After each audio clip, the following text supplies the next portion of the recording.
UK government has been told by the EU the nation could be barred from bidding for contracts on security grounds, who also argue as a third country it would no longer have access to such sensitive data.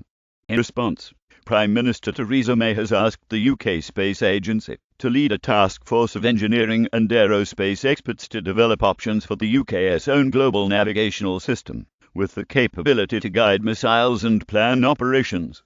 A government source had said, "The Prime Minister is clear our collective security is too important to haggle over. We want full access to Galileo, including the crucial secure elements that will help guide British missiles should they be needed to keep us all safe. If we don't get access, we will find an alternative." But an EU official who worked on the Galileo project told Politico Britain's plans were completely pointless. They added, "It is a declaration of independence, a needless political statement. The EU has started freezing UK companies out of projects for Galileo, with its security monitoring centre moving from London to Madrid. Non-EU members can still access the PRS, Public Regulated Service, system, but security restrictions would be in place for third countries that would want to work on developing the project, and that excludes companies from working on the military-grade aspects of the constellation," a European Commission spokesman said. "Now is the right time to start thinking about adjusting cooperation regarding the Galileo program to the way the EU cooperates with other third countries in such matters."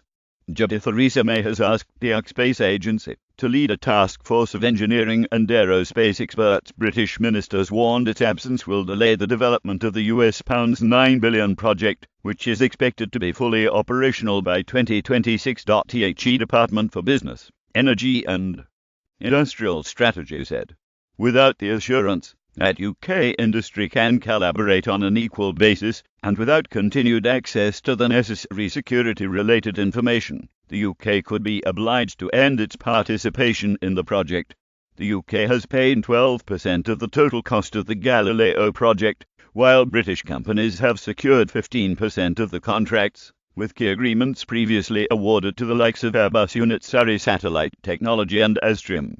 But Alexandra Stickings, a researcher on space policy at the Royal United Services Institute for Defence and Security Studies, said if Britain pulls out of Galileo to get a loan, future cooperation with the Paris-based European Space Agency will be put at risk, and such a move would undermine UK's target of controlling 10% of the global space industry by 2030. The UK Space Agency has an annual budget of £387 million, with £289 million of that going to the ESA, meaning British officials would need to significantly increase funding to have a system in place by the government's projected target of the mid-2020s.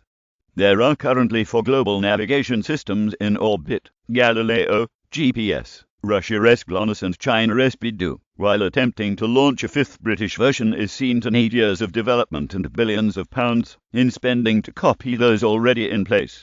Christopher Newman, a professor on space policy at Northumbria University, said, "A deal on continued Galileo membership would be substantially cheaper. There is so much more the UK could spend this money on in terms of space activity, rather than replicating something we've already invested heavily in.